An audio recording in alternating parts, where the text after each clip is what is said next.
வணக்கம் மக்களே, welcome back to think big Tamil. இந்த உலகத்தில் பிறந்த எல்லாருக்குமே காமனான கெட்ட பழக்கம் ஒன்று இருக்கு. என்னன்னு கெஸ் பண்ணுங்க. தண்ணி அடிக்கிறதா, இல்ல சிகரெட் பிடிக்கிறதா? அதுவும் இல்லை. இது ரெண்டையும் விட மிகப்பெரிய கெட்ட பழக்கம் ஒன்று இருக்கு. அதுதான் கம்பேரிசன். எஸ், ஒருத்தர் அவரோட லைஃப்ல முன்னேறாம இருக்கிறதுக்கும் நிம்மதி இல்லாம இருக்கிறதுக்கும் காரணம் என்னன்னா, அவர் தன்னோட லைஃபை இன்னொருத்தரோட லைஃபோட கம்பேர் பண்ணி அவங்கள மாதிரி லைஃப் எனக்கு அமையலையே அப்படின்னு புலம்புறதுனால தான். இந்த மாதிரி நீங்களும் உங்க லைஃபை மற்றவங்க லைஃபோட கம்பேர் பண்ணிட்டு இருக்கீங்களா? அப்ப இன்னைக்கு வீடியோல நான் சொல்ல போற ஸ்டோரி உங்களுக்கானது தான். இது ஒரு சோகமான காகத்தோட கதை. ஒரு காகம் ஒண்ணு ஒரு மரத்துல உட்காந்து அழுதுட்டு இருந்தது. ஒரு துறவி அந்த மரத்துக்கு கீழே தவம் பண்ணிட்டு இருந்தாரு. அந்த காகம் அழுகிற சத்தம் கேட்டு அந்த துறவி கண் முழிச்சு பார்த்து அந்த காகத்துக்கிட்ட, நீ எதுக்காக அழுதுட்டு இருக்க அப்படின்னு கேட்டு, அதுக்கு அந்த காகம், நான் அழுகாம என்ன பண்றது, நான் வாழ்ற இந்த வாழ்க்கையெல்லாம் ஒரு வாழ்க்கையா, என்னோட கலர்லாம் ஒரு கலரா, கருப்பு, இந்த கலர் யாருக்குமே பிடிக்காது, என்னையும் யாருக்கும் பிடிக்காது, காகத்தை யாருக்குமே பெட்டா வச்சுக்கவும் பிடிக்காது, யாராவது காகத்தை வீட்டுல வச்சு வளர்த்து நீங்க பாத்திருக்கீங்க, எனக்கு யாரும் சாப்பாடும் தர மாட்டாங்க, நான் என்னோட வாழ்க்கையில அதிக நாள் குப்பையிலையும் சாக்கடையிலும் தான் கழிச்சிருக்கேன், இந்த கடவுள் என்ன காகமா படைச்சதுக்கு பதிலா படைக்காமலே இருந்திருக்கு, இந்த வாழ்க்கையே எனக்கு பிடிக்கல அப்படின்னு காகம் சொல்லிச்சு.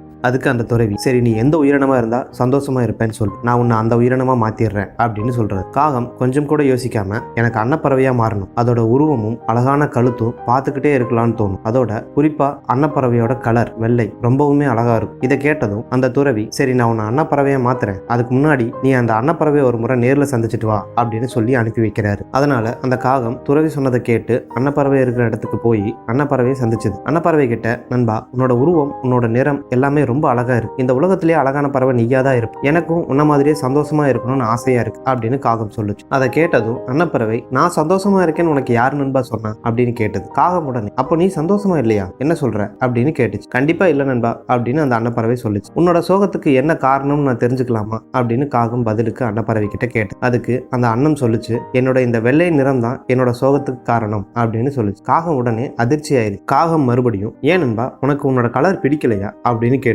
அதுக்கு அன்னம், ஆமா, இந்த வெள்ளை கலர் எனக்கு பிடிக்கவே இல்லை, வெள்ளை கலர் யாருக்கு தான் இதை பிடிக்கும், இறுதி உருவத்துல உபயோகப்படுத்துற கலர் மாதிரி இருக்கு அப்படின்னு சொல்லி. ஓஹோ, அதனாலதான் உனக்கு உன்னோட கலர் பிடிக்கலையா அப்படின்னு காகம் கேட்டதுக்கு அன்னம் ஆமான்னு பதில் சொல்லு. இப்போ ரெண்டு பறவைகளும் அந்த துறவியை தேடி அவர் இருக்கிற இடத்துக்கு போன. அன்னப்பறவை அந்த துறவி கிட்ட, எனக்கும் என்னோட உருவத்தை பிடிக்கல, எனக்கும் என்னோட உருவத்தை மாத்திக்கணும், என்னையும் உங்களால மாத்த முடியுமா அப்படின்னு கேட்டுச்சு. அந்த துறவி, நீ என்னவா மாற ஆசைப்படுற அப்படின்னு கேட்டார். அதுக்கு அந்த அன்னம், நான் கிளியா மாறணும். ஆஹா, என்ன ஒரு கலர் காம்பினேஷன், பச்சை மற்றும் சிவப்பு, அதோட கலருக்காகவே அந்த கிளியை ஒரு நாள் ஃபுல்லா நம்ம பார்த்துக்கிட்டே இருக்கலாம். அது மட்டும் இல்லை, கிளியால பேச முடியும், அதை வீட்டில் வச்சு வளர்க்க எல்லாரும் விரும்புவாங்க, ஸோ எனக்கு கிளியா மாறணும் அப்படின்னு அந்த அன்னப்பறவை சொல்லுச்சு. அதுக்கு அந்த துறவி, நிச்சயமா நீ கேட்ட மாதிரியே உன்னை நான் கிளியா மாத்துறேன், ஆனா அதுக்கு முன்னாடி நீங்க ரெண்டு பேரும் போய் அந்த கிளியை ஒரு முறை நேர்ல சந்திச்சு பேசிட்டு வாங்க அப்படின்னு சொல்லி அனுப்பி வைக்கிறாரு.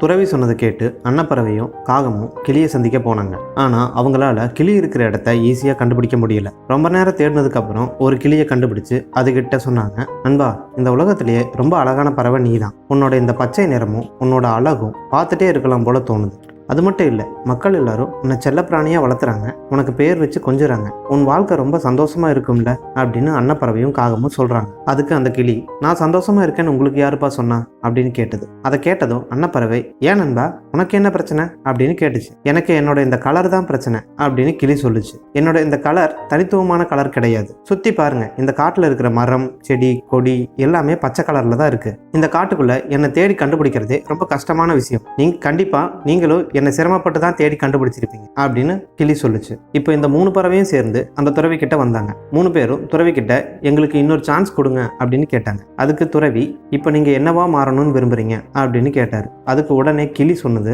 நான் மயிலா மாறணும்னு விரும்புறேன், எந்த பறவை கிட்டையும் இல்லாத தனித்துவமான கலர் மயில் கிட்ட மட்டும்தான் இருக்கு, மயில் அதோட ரெக்கையை விரிச்சு ஆடுறத பார்க்க அவ்வளோ அழகா இருக்கும் தெரியுமா அப்படின்னு கிளி சொல்லுச்சு. சரி, நான் உங்க எல்லாரையும் மயிலா மாத்துறேன், அதுக்கு முன்னாடி நீங்க போய் அந்த மயில் கிட்ட ஒரு முறை பேசிட்டு வாங்க அப்படின்னு சொல்லி அனுப்பி வைக்கிறாரு. இப்போ அந்த மூணு பேரும் மயில் இருக்கிற இடத்துக்கு போய் மயில்கிட்ட சொன்னாங்க, நண்பா, அழகு அப்படிங்கிற வார்த்தை உன்னை வர்ணிக்கிறதுக்காக தான் கண்டுபிடிச்சிருப்பாங்க அப்படின்னு நாங்கள் நினைக்கிறோம், உன்னோட இந்த அழகான உருவத்தை இப்போதான் நாங்கள் பக்கத்துல இருந்து பார்க்குற பாக்கியம் எங்களுக்கு கிடைச்சிருக்கு, நீ உன் தோகையை விரிச்சு ஆடுற அழகை பார்க்க எத்தனை பேர் காத்து கிடக்குறாங்க, எத்தனை மக்கள் உன்னை ஃபோட்டோ எடுக்க ஆசைப்படுறாங்க. இந்த உலகத்திலேயே நீ தான் நிம்மதியாகவும் சந்தோஷமாகவும் இருப்ப அப்படின்னு சொல்கிறாங்க. இப்போ மயில் பேச ஆரம்பிச்சது. நண்பர்களே, நான் சந்தோஷமாக இருக்கேன்னு உங்களுக்கு யாரு சொன்னா? மயிலாக வாழ்றது அவ்வளோ ஈஸியான விஷயம் இல்லை, அது ரொம்ப கஷ்டமான விஷயம். அதுக்கு காகம் உனக்கு கூட பிரச்சனை இருக்கா அப்படின்னு கேட்டுச்சு. உங்க எல்லாரை விடவும் எனக்கு தான் அதிக பிரச்சனை இருக்கு அப்படின்னு மயில் சொல்லுச்சு. எல்லாரும் கொஞ்சம் கவனமா கேளுங்க, தூரத்துல உங்களுக்கு ஏதாவது சத்தம் கேட்குதான்னு நோட் பண்ணி பாருங்க அப்படின்னு மயில் சொல்லுச்சு. அதுக்கு அந்த 3 பறவைகளும் ஆமா ஏதோ சத்தம் கேட்குது அப்படின்னு சொல்றாங்க. அது வேட்டைக்காரங்க வர்ற சத்தம். அவங்க வர்றது என்ன வேட்டையாடத்தான். என்ன வேட்டையாடி என்னோட இந்த அழகான இறகுகளை பிரித்து அதை எடுத்து கொண்டு போய் சந்தையில் மக்களுக்கு வியாபாரம் பண்ணுவாங்க. என்னோட இந்த தோகைகள் அழகாக இருக்கிறதுனால அதுக்கு மார்க்கெட்டில் கொஞ்சம் டிமாண்ட் அதிகம். இதனால வேட்டைக்காரங்களுக்கு என்னை பிடிக்கிறதுலையும் வேட்டையாடுறதுலையும் அதிக இன்ட்ரெஸ்ட் காட்டுவாங்க. என்னோட தோகையை வீட்டில் அலங்கார பொருளாக மாட்டி வைக்கிறதுக்கு மக்களுக்கும் ரொம்ப பிடிக்கும். நான் ஒவ்வொரு நாளும் என்னோட உயிருக்கு பயந்து தான் வாழ்ந்துட்டு இருக்கேன். இது எல்லாம் ஒரு வாழ்க்கையான ரொம்ப ஃபீல் பண்ணி அந்த மயில் சொல்லுச்சு. அப்போ நீயும் சந்தோஷமா இல்லையா அப்படின்னு காகம் கேட்டுச்சு. அதுக்கு மயில் கண்டிப்பாக இல்லைன்னு சொல்லுச்சு. அப்போ இந்த உலகத்தில் யாரு தான் சந்தோஷமா இருக்கா அப்படின்னு மற்ற 3 பறவைகளை பார்த்தும் காகம் கேட்டுச்சு. அதுக்கு மயில், இந்த கேள்விக்கு நான் பதில் சொல்கிறேன். இந்த உலகத்தில் நிம்மதியாகவும் சந்தோஷமாகவும் இருக்கக்கூடிய ஒரே பறவை நீ தான் நண்பா அப்படின்னு சொல்லுச்சு. காகம் அதிர்ச்சியில், எது நானா, எப்படி சொல்கிற அப்படின்னு கேட்டுச்சு. அதுக்கு மயில், ஆமாம் நண்பா, நீ சிக்கன் ஃப்ரை, சிக்கன் 65 இதெல்லாம் கேள்விப்பட்டிருக்கியா அப்படின்னு கேட்டது. காகம், நான் கேள்விப்பட்டிருக்கேன் அப்படின்னு சொல்லுச்சு. ஆனால் நீ எங்கேயாவது க்ரோ ஃப்ரை, க்ரோ 65ன்னு கேள்விப்பட்டிருக்கியா? அதுக்கு காகம் இல்லைன்னு பதில் சொல்லுச்சு. அது மட்டும் இல்லை, யாராவது காகத்தோட இறகையோ இல்லை பாடி பார்ட்ஸையோ மார்க்கெட்டில் சேல் பண்ணி பார்த்துருக்கியா? இல்லை உன்னை யாராவது வேட்டையாடிடுவாங்கங்கிற பயம் உனக்கு இருக்கா? சரி அதை விடு, உன் வாழ்க்கையில் உனக்கு ஏதாவது ஆபத்து வரும்னு உனக்கு தோணுதா அப்படின்னு மயில் கேட்டுச்சு. அதுக்கு காகம் கொஞ்ச நேரம் யோசிச்சுட்டு, இல்லை எனக்கு என் வாழ்க்கையில் எந்த விதமான ஆபத்தும் இல்லை அப்படின்னு சொல்லுது. இப்போ சொல்லு நண்பா, நிம்மதியான சந்தோஷமான வாழ்க்கை யாருக்கு இருக்க முடியும்? உனக்கா இல்லை எங்களுக்கா? கண்டிப்பாக உனக்கு தான் நண்பா. ஏன்னா உன்னை தவிர எங்கள் 3 பேருக்குமே அடுத்த நாள் நிச்சயமில்லாத வாழ்க்கையில் அழகு, கலர் இது எல்லாத்தையும் விட உயிர் வாழ உயிர் ரொம்ப முக்கியமான ஒன்று. தங்களோட நிலையை உணர்ந்த காகமும் மற்ற 2 பறவைகளும் துறவிக்கிட்ட திரும்ப வந்து, நாங்கள் எங்களோட வாழ்க்கையோட நிலையை உணர்ந்துட்டோம், எங்களுக்கு எந்த உயிரினமாகவும் மாற விருப்பம் இல்லை, நாங்கள் இப்படியே இருந்துக்கிறோம் அப்படின்னு சொல்லிட்டு அந்த துறவிக்கு நன்றி சொல்லிட்டு போயிட்டாங்க. மனுஷங்களான நாமளும் இதே மாதிரி தான். நமக்கு கிடைச்ச வாழ்க்கையை நிம்மதியாகவும் சந்தோஷமாகவும் வாழாமல் அடுத்தவங்க லைஃபோட கம்பேர் பண்ணி நமக்கு கிடைச்ச வாழ்க்கையை வேஸ்ட் பண்ணிடுறோம். கடவுள் ஒவ்வொரு மனுஷங்களையும் ஒரு தனித்தன்மையோட தான் படைச்சிருக்காரு. அவங்களோட லைஃபோட பர்பஸ் என்னன்னு கண்டுபிடிக்கிறவங்க லைஃப்பில் சக்ஸஸ்ஃபுல்லாக மாறிடுறாங்க.